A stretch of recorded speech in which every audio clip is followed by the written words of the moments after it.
Olá, boas-vindas ao Gente Saúde, o podcast para líderes de RH, focado em descobrir os desafios e as tendências que moldam o mundo da saúde corporativa. Por aqui, recebemos convidados para uma troca de insights e experiências estratégicas sobre saúde e bem-estar corporativo. Olá pessoal, oi ouvintes, tudo bem? Sejam bem-vindos a mais um episódio do nosso podcast Gente Saúde, uma iniciativa para a gente discutir aí temas essenciais para a saúde da sua empresa. Hoje quem vai comandar o papo aqui sou eu, Thiago Torres, cofundador e vice-presidente de crescimento aqui da Pipo, e eu agradeço aí a cada um de vocês que está aqui ouvindo a gente e reservou um tempinho especial para isso. A gente vai mergulhar hoje em um tema super desafiador e que impacta diretamente um dos benefícios que as pessoas mais gostam de ter quando estão na sua empresa, que é o plano de saúde. A gente vai falar sobre o tema de negociação e reajuste. E esse é um assunto que dá bastante papo, é bastante complexo, então vem com a gente. A gente sabe que escolher o plano, o benefício de saúde certo para a necessidade de cada empresa e de cada colaborador é um processo extremamente longo e detalhado. E é por isso que a gente decidiu dedicar esse tempo aqui para falar um pouquinho sobre melhores práticas, dúvidas e quais perguntas você, do RH da empresa, o executivo de uma empresa, deve se fazer na hora de decidir esse benefício e na hora de conseguir negociar o melhor preço ali para a sua empresa. Para falar desse assunto, que é um assunto bem complexo e bem profundo, eu precisei contar aqui com a ajuda de duas das profissionais mais incríveis que eu tenho o prazer aí de trabalhar. Somadas, elas têm mais de 20 anos de experiência no mercado de saúde, e a gente vai bater esse papo aqui com a Mari do Becote e com a Raíra Freitas. Meninas, é uma honra estar aqui para bater esse papo com vocês. Sejam muito bem-vindas. E antes da gente começar no assunto mesmo de negociação e reajuste, eu queria pedir para vocês se apresentarem e contarem um pouco de vocês aí para o pessoal. Pode ser? Começando por você, Mari. Claro, obrigada aí pelo convite. É uma honra estar aqui falando com vocês sobre esse assunto, né? Desse nosso mercado tão desafiador e cheio de nuances, né? Então, prazer conhecer vocês, pessoal. Eu sou a Mariane do Becote, mas podem me chamar de Mari, é assim que todo mundo me chama. Eu atuo como gerente de vendas aqui na Pipo. Estou completando 2 anos em fevereiro, mas já estou completando também 10 anos no mercado de benefícios. Então, estou muito feliz de estar aqui com vocês. Boa. Estou super feliz de estar aqui também. Oi, Ti, oi, Mari, oi, pessoal. Acho que vir para cá falar de um assunto que é tão recorrente no nosso dia a dia, além de desafiador para a gente, né, também é um prazer compartilhar aí um pouquinho do conhecimento que a gente adquiriu. Eu hoje na Pipo atuo como gerente de placement e implantação. Então, estou no dia a dia ali com as operadoras ajudando e apoiando esse processo de negociação. Estou há 10 anos no mercado, como o Ti falou aí, junto com a Mari também, completando esse ano 10 anos. Já passei por hospital, já passei por operadora de saúde, e a Pipo foi minha primeira experiência como corretora. Então, estou há 4 anos na Pipo, esse ano também fiz 4 anos, e acho que tem bastante coisa legal aí para a gente conversar, para a gente compartilhar, de como o mercado se comporta, o que a gente pode trazer de experiências já vividas. Boa! Bastante experiência aqui no nosso podcast para a gente conseguir falar desse tema que é bem específico, mas ultra relevante aí no orçamento de cada empresa. Mas vamos começar do começo, né? Acho que uma coisa que muito RH me pergunta é quando chega esse momento de contratação e renovação do plano de saúde, né? Que muitas vezes é o benefício mais caro ali que a empresa oferece para os seus colaboradores. O que a empresa precisa considerar nesse momento, né? O que ela tem que se atentar? Existe um checklist? Existe uma melhor prática aqui? Legal. Acho que eu posso começar essa e a próxima, a Rai começa e a gente vai fazendo esse bate-bola aqui. Sempre que eu converso com os prospects, né, com os clientes, eu sempre falo, né, com certeza você tem uma dor de plano de saúde, né, ou é uma dor porque não tem, ou é uma dor porque a rede credenciada não está atendendo todo mundo, né, e eu faço sempre uma analogia, né, no nosso Brasilzão a gente tem mais de 5.000 municípios, mais de 2.000 planos catalogados na ANS e não tem nenhum que atenda o Brasil inteiro. É muito desafiador atender um território tão grande, né? Então, eu acho que entender um pouco qual é o objetivo da empresa, né? O que que ela pretende ao oferecer um plano de saúde para os seus colaboradores, além de oferecer o plano de saúde por si só, né? Ela quer cuidar da saúde das pessoas, ela quer, e não é ou, né? Pode ser várias coisas. Ela quer ter um benefício bacana, que seja uma ferramenta de atração e retenção de talentos.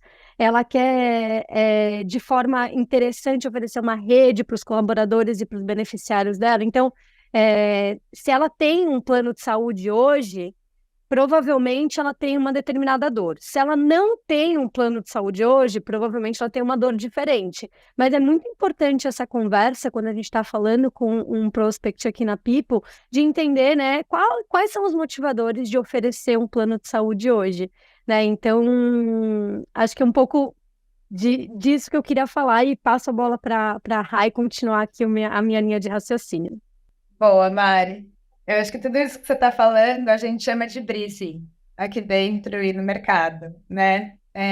Que nada mais é do que um mapeamento das dores para a gente entender qual produto se encaixa naquela necessidade. E aí, qual que é o desafio aqui? A gente conseguir fazer um briefing muito bem feito. Porque muitas vezes você tem a dor, mas você nem sabe explicar a sua dor, você não sabe trazer de forma clara o que você precisa, porque o mercado é muito técnico. Então, se a gente consegue fazer, se você tem alguém que te ajuda no dia a dia, né, que normalmente são as corretoras de saúde, e aqui na People a gente faz isso, particularmente falando muito bem, é você saber navegar sobre as perguntas certas a serem feitas para descobrir e desvendar essa dor. Né, fazer um trabalho exploratório mesmo, de entender o que faz sentido ali para a sua população, para a sua massa, quais perguntas a gente tem que fazer para entender e linkar todas essas características que a Mari trouxe, rede credenciada, a característica do produto, se tem coparticipação, se não tem, se vai ter reembolso, onde essa massa de vida está espalhada ao longo do território nacional. Então, tudo isso compõe um briefing para a gente conseguir fazer um match do portfólio de produtos existentes hoje no mercado com a necessidade do cliente. Eu acho que esse é o nosso grande desafio aqui, e onde a gente está sempre junto do RH para desenhar esse processo junto com eles, né? Ó, super legal, Rai e Mari. Vocês tocaram num ponto que eu queria aprofundar um pouco mais do que a gente está vendo na prática, né? O que vocês entendem que as empresas hoje estão pesando mais, ou seja, dando maior relevância na hora de definir ali qual é o plano de saúde que elas vão oferecer para os seus colaboradores? A gente está falando que custo é mais importante, a gente está falando que a rede de cobertura, né, de hospitais, laboratórios é mais importante, a gente está falando de reembolso, coparticipação. Como que vocês veem isso? Assim, tem uma linha comum, ou seja, uma melhor prática? Vai depender de caso a caso? E se tem aí alguma regra rápida, assim, do tipo, para esse tipo de empresa é mais isso, para aquele outro tipo de empresa é mais aquela outra característica? Boa. Eu começo agora, né, Mari? Oi, Ti, eu acho que por a gente estar falando de um mercado e até de produtos que a gente acaba esbarrando ali também na regulação, né? A gente não tem só as características dos produtos, mas a gente também tem a regulação que rege como esses produtos devem ser estruturados e se comportar no mercado. Então, é bem específico, é bem técnico, mas ao mesmo tempo também é bem personalizado. Eu acho difícil ter uma regra de ouro, assim, ou a gente conseguir fazer associações pelo perfil da empresa. A gente realmente precisa fazer um trabalho exploratório e entender um pouquinho mais profundamente a dor. Se eu puder trazer um pouco do que a gente vem acompanhando aí nos últimos meses, principalmente, né? A gente sabe que o mercado está num movimento aí bem desafiador, principalmente pós-pandemia, e a gente está entendendo como que como que as empresas, como que o mercado também está se comportando em relação a altos custos, a diversificação de produtos e até mudança no formato de trabalho das empresas, né? A gente está falando que a pandemia trouxe aí um novo formato de trabalho e isso se difundiu a nível nacional. A gente tem empresas que têm beneficiários espalhados pelo território nacional inteiro. E como a Mari trouxe anteriormente, é difícil a gente achar um produto que atenda muito bem, assim, em termos de redes, de reembolso, o Brasil inteiro. Então, eu acho que a nossa grande dificuldade, nosso grande desafio é conseguir fazer uma harmonização também de benefícios. Às vezes a gente não vai ter uma operadora ou um produto. Às vezes a gente vai ter que fazer um contrato com 2, 3 operadores, 4 operadoras, o que acaba ficando mais difícil no dia a dia para fazer a gestão. E daí trazendo de novo a importância da corretora para fazer esse apoio no dia a dia para ajudar toda a jornada de gestão desses benefícios de saúde, que também não é feita uma única vez. Mas para a contratação, a gente tem visto aí um desafio bem grande. O mercado olhando para a verticalização, né? O mercado lá das operadoras trabalhando bastante com a verticalização, que é nada mais do que a operadora ter os hospitais, os laboratórios próprios e direcionar o atendimento para essa rede de atendimento. E do outro lado, as empresas mais dispersas a nível nacional e também exigindo aí algum nível de atendimento maior, até pela preocupação iminente com a saúde que a gente vive pós-pandemia. E daí, como é que a gente faz esse match? Aqui a gente tem encontrado aí o caminho da harmonização de benefícios. Então, a gente trabalhar com diversos produtos para atender de massas diferentes em regiões diferentes, né? Isso tem se intensificado mais pós-pandemia e se intensificado mais nos últimos processos que a gente tem visto. Pô, super legal. Antes da Mari complementar, eu queria adicionar a essa pergunta, né? Ainda indo nessa linha, mas a gente tem o dado de mercado aqui que, na média, as empresas elas trocam o plano de saúde dos seus colaboradores a cada 3 ou 4 anos. Ou seja, é muita mudança, né? E Rai, você falou um pouquinho sobre a mudança na necessidade, né, que as empresas passaram, muito por causa de método de trabalho e coisas do tipo. Mas eu queria aí adicionar um pouco também esse ponto, né? Quando que a empresa ela começa a se questionar se ela deveria revisar o plano dela? E aí, Mari, acho que você que está muito na ponta aí na sua semana falando com muita empresa e vendo essas dores, acho que você consegue combinar aí as duas perguntas. Boa, Ti.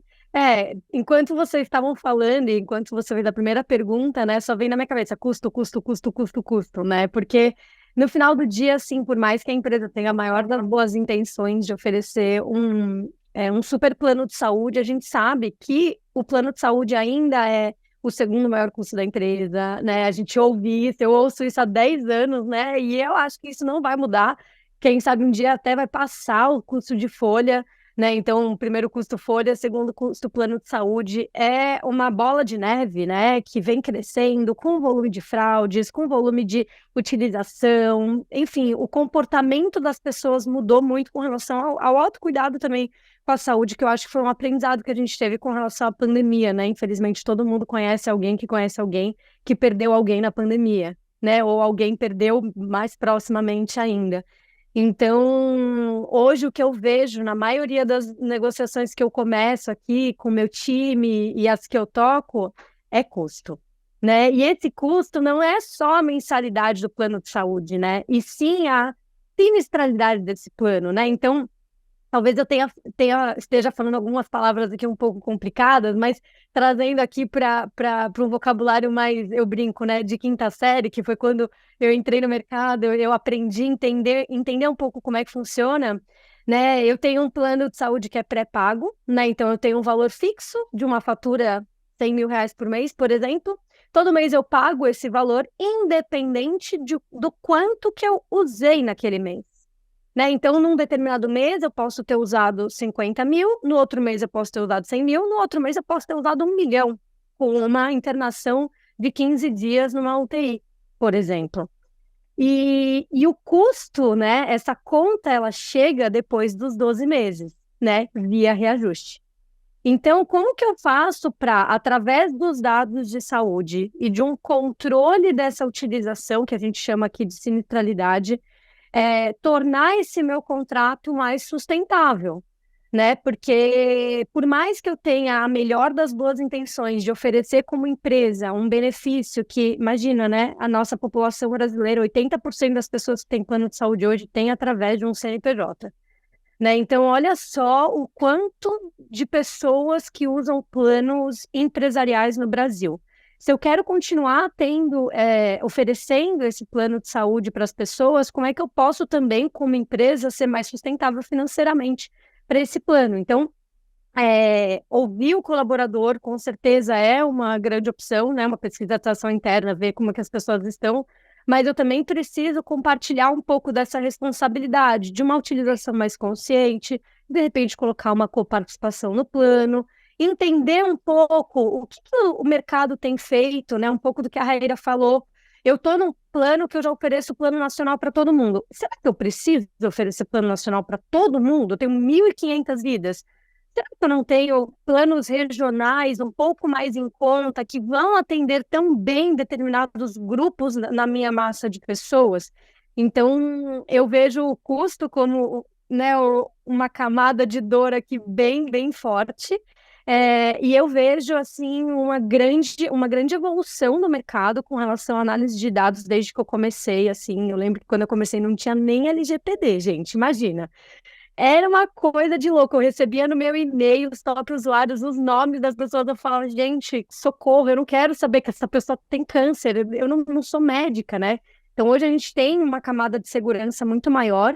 E aqui na Pipo, a gente tem um time especializado que olha para dados de saúde e que cruza as informações com a utilização do plano e também com a utilização da nossa área médica, para que a gente possa cuidar da saúde das pessoas de uma forma mais preventiva, ao invés de uma forma corretiva, ou seja, o que já aconteceu, já foi, eu só tenho que pagar a conta.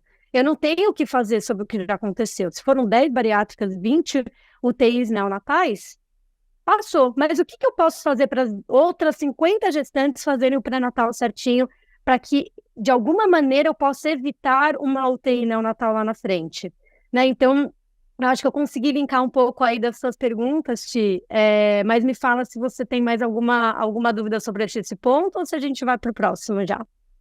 Não, acho que é isso. Acho que você acabou trazendo um ponto que é super relevante, né? No fim do dia, o custo, ele acaba sendo o fator limitador que a empresa vai ter enquanto ela vai poder investir em saúde, né? E aí, cada empresa vai ter o seu budget ali que ela tem disponível para alocar para isso. E aí, acho que o nosso papel como corretor é conseguir encontrar o melhor desenho dado aquele budget daquela empresa, né? E conseguir trabalhar diferentes cenários, diferentes políticas internas, diferentes modelos para chegar no melhor lugar. E aí você também trouxe o ponto de dados, né? Muito numa perspectiva do cuidado.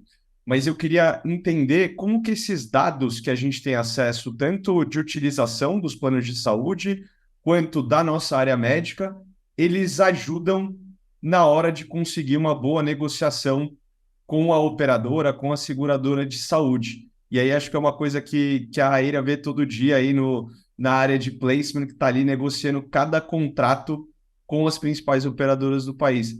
Rai, como que você vê essa questão dos dados para conseguir as melhores negociações, os melhores reajustes aí para os nossos clientes? Boa. Vamos lá. Eu acho que eu gosto de reforçar e até trabalhar essa conscientização que gestão de saúde a gente faz o ano inteiro. A gente não faz só no momento da renovação contratual, né? Então, muitas vezes a gente vê esse comportamento no mercado, da gente parar uma vez por ano para falar sobre saúde. E uma vez por ano a gente não vai resolver o problema da negociação. A gente não vai conseguir, naquele momento, tirar um coelho da cartola, resolver ali uma fórmula mágica da gente conseguir negociar, da gente conseguir chegar no que faz sentido para a saúde da carteira que a gente está trabalhando, mas também conversa muito bem ali com o budget do cliente, né? Porque, como a Mari falou, o custo no fim do dia importa muito.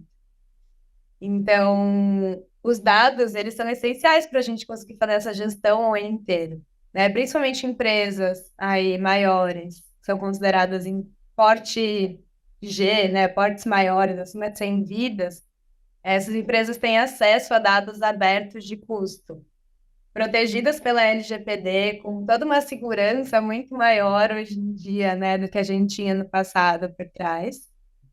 E também aliado, e daí vou ousar entrar num tema que eu não sou especialista, que é a inteligência artificial, mas eu acho que a inteligência artificial ela traz a base do que a gente precisa fazer para conseguir ter uma boa negociação. Que no fim do dia a gente está falando de combinar dados e aprender com esses dados históricos. Então, como é que a gente consegue ler estes dados, né, entender através dos dados o comportamento daquela população, o que que aconteceu naquele contrato, se a gente tem beneficiários crônicos, quais são os casos crônicos que a gente tem, qual que é o nível de risco, porque o custo está diretamente associado ao risco. Quanto maior o meu risco, maior o meu custo. Então, como é que a gente consegue fazer uma análise preditiva mesmo de custos aqui para conseguir ter uma negociação muito bem feita? Então, se eu consigo provar por A mais B para a operadora que aquela conta ela tem um potencial de ser saudável, mas a gente teve aí uma análise histórica casos pontuais e não casos recorrentes, ou se a gente também tem casos recorrentes, mas que estão em tratamento, que estão controlados, que a gente faz todo o acompanhamento por aqui, tanto a Pipa ajudando nesse acompanhamento quanto a operadora, porque a gente acaba trabalhando muito em parceria nesse processo, a gente consegue melhorar a nossa negociação, porque a gente está ajudando a operadora a precificar esse risco. No fim do dia, a gente está precificando risco, né? As operadoras não precificam saúde, elas precificam o risco futuro que vai existir de acontecer algum caso ou não, de qual que é o custo que vai acontecer no futuro. Então, os dados passados, eles nos ajudam, a associação desses dados, tanto os dados de saúde quanto os dados da carteira mesmo. Então, onde estão essas pessoas, qual tipo de rede que elas usam, qual que é o perfil dessa população. A Vipo também faz um trabalho de mapeamento de perfil da população que acaba ajudando muito as operadoras a precificar melhor o risco. Então, a gente está ativamente trabalhando e, mais uma vez, assim, não é só no momento da renovação, a gente trabalha isso todo mês com as operadoras, mostrando como é que está a saudabilidade daquela carteira, se está bem, o que que a gente precisa fazer, o que a gente pode fazer de plano de ação aqui junto com o cliente, junto com a operadora, para tentar mitigar algum nível de risco que a gente encontrou. Então, os dados, eles são essenciais para a gente conseguir fazer gestão de saúde. Sem os dados, não somos ninguém aqui. Acho legal você ter comentado, né, que muitas vezes eu estou ali com executivos das operadoras, seguradoras, e esse momento de negociação, basicamente, o que eles não têm informação, eles precificam da maneira mais cara possível, porque é o desconhecido, né? E acho que mais do que ter medo sobre algo que você conhece, é o medo do que você não conhece. E acho que as operadoras de saúde, elas operam muito assim para se defender, muito porque é um mercado também que acaba tendo exposição à seleção adversa, né? Então, muitas vezes, quem quer aquele plano de saúde é porque tem alguma condição de saúde já, tem algum tratamento para fazer. Então, eu vejo a gente aqui tentando atuar de uma maneira super diferente e sendo super transparente com as operadoras de saúde sobre cada problema de saúde, cada condição que os beneficiários têm ali na ponta, e eu acho que isso ajuda muito e cria uma confiança muito legal entre a Pipo e essas operadoras seguradoras, porque elas veem que a gente não está escondendo o jogo, né? Quando tem um problema, a gente leva a informação, a gente leva o dado, e aí a gente parte para um plano de ação, né? Que acho que aí está linkado também com o que a Mari falou, da gente, acompanhar e fazer um trabalho mais preventivo do que olhar para o retrovisor e só falar que aquilo aconteceu e não tem mais o que fazer. Como que vocês veem a mudança nesse pós-pandemia que a gente falou, né, um pouco do lado das empresas de mudarem um pouco o desenho do plano, mudar a cobertura que elas oferecem? Como que vocês veem no pós-pandemia a relação das pessoas, dos indivíduos ali, dos beneficiários, né, os colaboradores e seus dependentes, a relação deles com os benefícios de saúde? Continua sendo um benefício muito relevante? teve algum tipo de adaptação, alguma necessidade diferente que vocês têm visto no mercado hoje? Eu acredito que sim, ainda é um benefício bem protagonista, sim. Eu acho que, de uma maneira geral, como eu disse anteriormente, né, a gente valorizou mais as nossas saúdes depois, né, da pandemia e de toda a tristeza que a gente viveu como universo, né? Eu acho que o RH se tornou muito protagonista, né, nesse processo de pandemia, tendo que rever políticas e adaptar para trabalho remoto. E muitas empresas fizeram movimentos de redução de custo, mas ainda mantendo um plano de saúde, né? Então, eu acredito que hoje, assim, essa relação se tornou um pouco mais ganha-ganha-ganha, né? Eu acho que no passado a gente enxergava as operadoras, as seguradoras como os nossos inimigos, né? Inimigos dos beneficiários finais, inimigos das empresas. Mas a gente percebe com tudo isso que a Raíra comentou, que você também comentou, Ti, que é uma relação ganha-ganha-ganha, né? Então, se eu uso o plano de saúde de uma maneira mais tranquila, mais consciente, eu não tenho um custo tão alto, eu não tenho um reajuste tão alto. Se eu identifico fraudes e tudo mais, eu também faço esse controle, né? Então, eu sinto que sim, ainda é bem importante o plano de saúde, mas hoje, acho que o que a gente via no começo, eu vi dois movimentos na pandemia: redução de custo e melhorar a rede, né? Acho que teve, para as empresas que continuaram operando, elas queriam melhorar a rede credenciada. Para as que estavam começando a operar no vermelho, até com risco de falência, elas queriam reduzir custo. Hoje eu sinto que a gente ainda tem o foco do custo, mas talvez não tanto o da melhoria de rede, é o que eu sinto por aqui. Mas eu vou passar a bola para a Rai, porque ela faz não só o time dela faz não só as cotações para os prospects, mas também para os clientes que estão aqui dentro de casa, né? Então, a gente tem um comportamento também que pode ser um pouco diferente. Não, acho que é isso mesmo, Mari. É um comportamento que a gente tem visto no mercado, assim, como um todo, tanto para renovações contratuais quanto para novos clientes que chegam na Pipo. Tem um ponto que eu queria trazer aqui sobre pós-pandemia, que eu acho que é legal para a gente explorar, assim, não temos... Acho que é muito recente ainda para a gente falar que, putz, a gente está mudando um comportamento cultural, mas no Brasil, culturalmente, a gente tem o costume de usar muito pronto atendimento nos hospitais. Então, cuidar pouco da nossa saúde. A gente só olha para a saúde quando a gente precisa dela, quando a gente não tem mais a saúde. Né? Eu acho que esse é um assunto discutido no mercado há anos também, sobre o comportamento da população brasileira para a utilização do benefício de saúde. E é um desafio para todo mundo, é um desafio para o RH, é um desafio para a operadora de saúde, é um desafio para os prestadores, é um desafio para a gente. E aí, algo que eu venho observando, e a gente vai precisar de mais alguns anos aí para comprovar, mas eu acho que é um movimento que tendenciou-se, começou pós-pandemia, que é cuidar da saúde, né? A gente entender que não adianta a gente esperar ficar doente para olhar para a nossa saúde, para olhar para o nosso bem-estar, para principalmente a gente dentro de casa, né, que ficou ali isolada durante muito tempo. Acho que as pessoas começaram a sentir essa falta também, e essa necessidade. Então, pode ser que a gente observe aí, né, e tentando prever também essa confirmação daqui a alguns anos, uma mudança no comportamento da população brasileira para usar o benefício de saúde. A gente se cuidar mais, a gente olhar mais para o nosso cuidado, para a nossa saúde, né? Falando da nossa utilização também, de como a gente usa o benefício, de como a gente enxerga esse benefício. Então, eu acho que isso pode ser extremamente importante para a gente olhar para o ecossistema inteiro de saúde, né? Para a gente, tanto financeiramente, ser sustentável, quanto também ter pessoas saudáveis.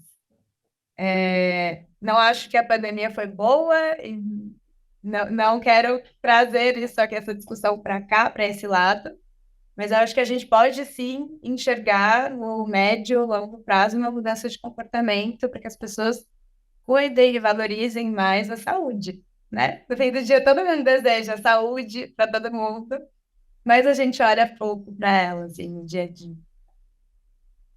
Com certeza, né? Eu gosto daquela frase que fala que a gente acha que tem todos os problemas do mundo até a gente ter um problema, que é o problema de saúde, né? Então, acaba sendo aí o bem mais precioso que a gente tem. E acho que falando um pouco dessa mudança comportamental que pode estar começando, né, das pessoas se cuidarem mais, se prevenirem mais, eu queria ver com vocês como é que vocês veem o papel da tecnologia nisso. Por que que eu falo isso, né? Eu acho que saúde é um tema super técnico, super específico. Médicos estudam 10 anos, o nome das condições são complicados, os remédios pior ainda, a letra do médico a gente não entende. Então, é uma coisa que a gente no nosso dia a dia fala, nossa, isso aqui é muito técnico, eu não consigo me virar sozinho. E talvez por isso também a gente era muito reativo, né? Então, a gente só ia lidar com isso quando a gente tinha um problema. E aí o plano de saúde virava o plano de doença, né? Então, tem uma doença, tem um problema, eu vou usar. Vocês veem algum papel na tecnologia em ajudar nessa mudança de comportamento? Com certeza. Eu lembro 10 anos atrás que a gente entregava os contratos nas folhas, como é que chama aquela folha, Rai? Que escreve uma e passa para as outras de trás. Nossa, sei. Esqueci o Não, nome, não me mas lembro agora. é É tão antigo isso, né? Há exato. 5 anos atrás. A gente fazia o contrato tudo no papel, né? E hoje em dia a gente consegue implantar um plano de saúde em dias, né? Então, eu acho que a tecnologia ela tem muitos benefícios, assim, e eu acho que ela facilita muita coisa, né? Desde uma carteirinha na palma da mão, uma consulta de rede, uma telemedicina, né? Então, existem muitas. Acho que esse também foi um avanço que aconteceu muito grande pós-pandemia, né?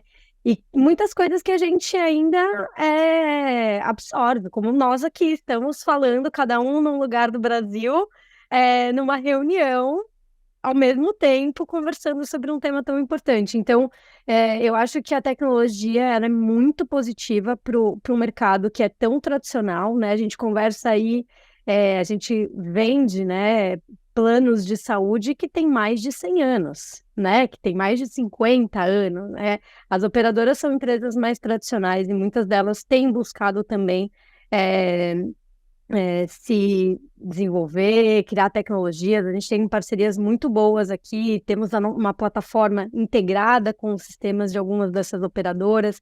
Então, a gente fica muito feliz em ter essa tecnologia na ponta de um clique, tanto para os RHs, né, para eles poderem facilitar a vida deles, reduzir o esforço operacional, quanto para os beneficiários, né, onde eles podem, dentro de um único lugar, encontrar a carteirinha dele do plano de saúde, do plano odontológico, do seguro de vida, de um Gympass, de um Zen Club, não só dele, mas também dos dependentes dele, tudo na palma da mão. Então, assim, eu sou super a favor da tecnologia, até respeito as pessoas que não são tão assim, mas eu acho que a tecnologia ela vem e vem para ficar e cada vez mais vai trazer mais ganhos, né? Um segundo a mais que eu ganho para fazer uma inclusão, um clique a menos que eu preciso dar para consultar uma rede credenciada, para pegar uma indicação, para fazer uma consulta. Eu acho que, assim, eu sou super a favor, não tenho nada contra a tecnologia.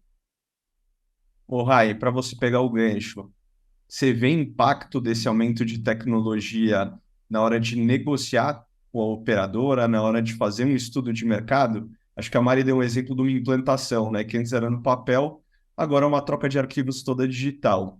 Na negociação, você vê alguma oportunidade aqui da tecnologia ajudar a empresa a ter um melhor resultado ali, conseguir chegar ao custo mais próximo do que ela gostaria? Antes de Com você responder, eu certeza. lembrei o nome. Papel carbono, que escrevia Isso, numa papel folha e ia carbono. para trás. Desculpa te interromper, amiga. E não faz muito tempo, né, Mário? Foi o que eu falei. É super antigo mesmo. 5 anos atrás a gente. Nem isso, talvez. Mas te respondendo, com certeza.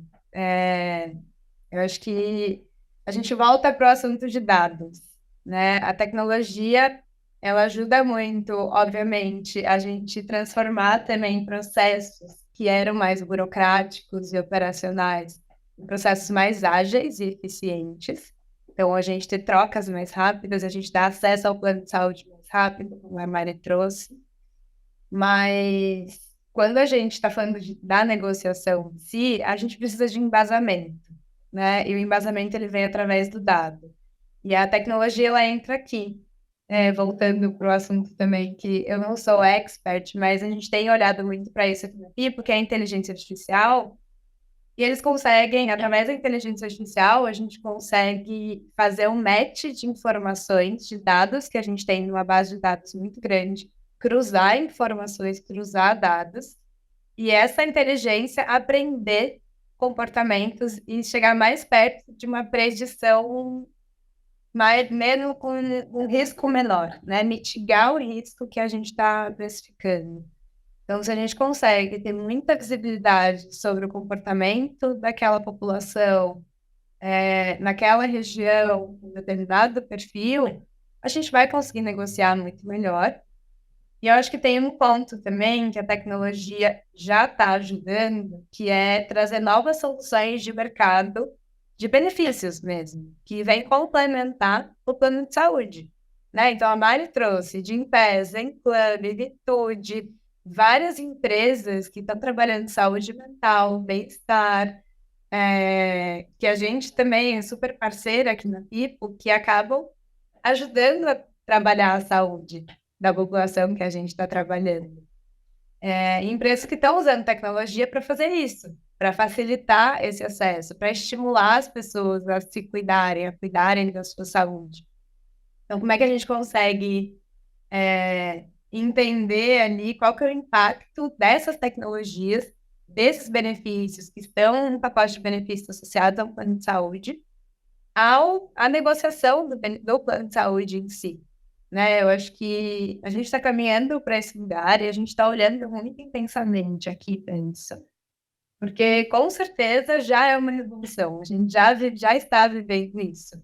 A gente precisa agora, junto com a tecnologia e fomentando a tecnologia no nosso dia a dia, associar esses dados, estudar, analisar e conseguir tirar essas conclusões. E daí aqui a gente consegue negociar muito melhor quando a gente tem essa visibilidade.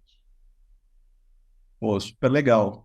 Acho que esse tema de dado e informação, ele também combina bastante com alguns temas que a gente tem sido bombardeado na mídia, que tem levado aí a aumentos dos preços dos planos de saúde bastante, né?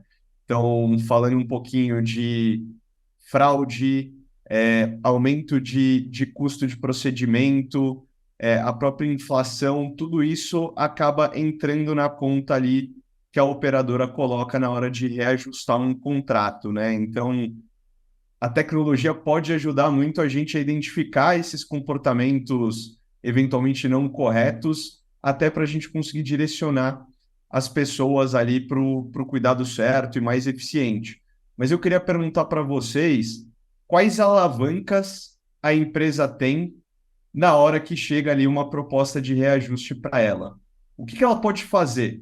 Chegou ali a conta dela, o contrato dela vai renovar e apareceu lá, ó, seu plano de saúde para o ano que vem vai reajustar em 25%.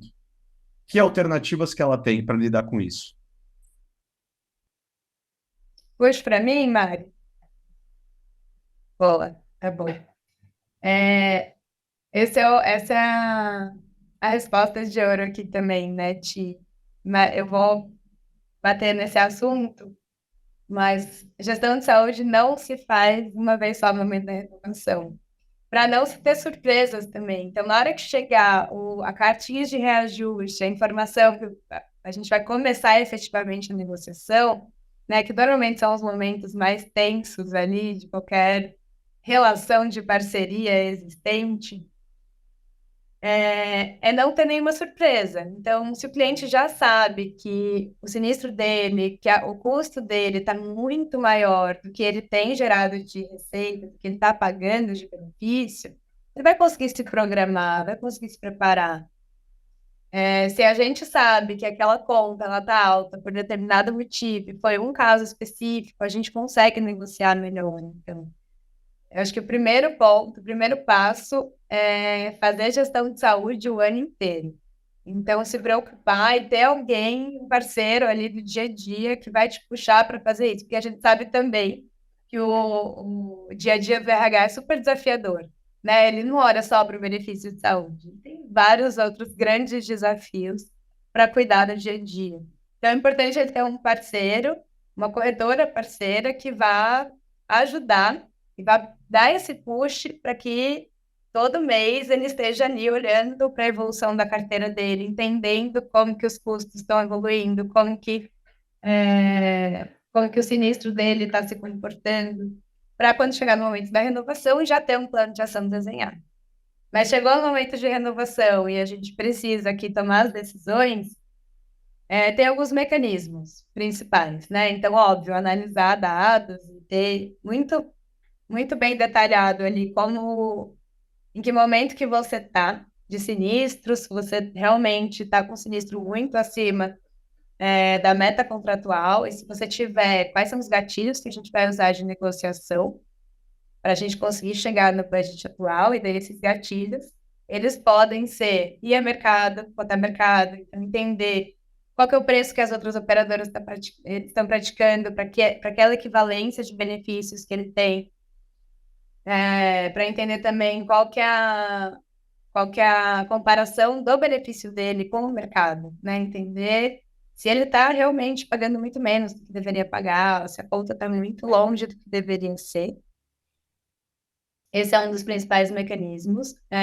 O segundo mecanismo é a gente encontrar ações dentro da análise da conta que a gente pode fazer para tentar melhorar a negociação. Às vezes um aporte financeiro. Então, teve um caso crônico, um caso pontual que não é crônico, ou até um crônico que foi resolvido, que já foi tratado, que já está estabilizado, mas que teve um custo maior no passado, fazer um aporte financeiro e aí negociar para que esse aporte seja feito ali naquele momento e depois o reajuste seja melhor para não impactar o ano inteiro, né, de custo. Pode ser feito também, existem alguns mecanismos contratuais, então estender o plano de saúde por mais 12 meses. Então, ter uma amarração ali, ao invés de você manter por 12 meses, você manter por 24 meses o contrato com o plano de saúde, para garantir que desses 24 meses você não vai mudar de operadora, você vai estar ali e que a operadora consegue provisionar uma receita durante 2 anos, né, para conseguir diluir os custos. Esse é um mecanismo legal também que as operadoras têm trazido muito nas nossas negociações do dia a dia. A gente consegue estender um pouquinho o período de contrato, a gente amarra o contrato por mais 12 meses, e aí a gente consegue reduzir o sinistro.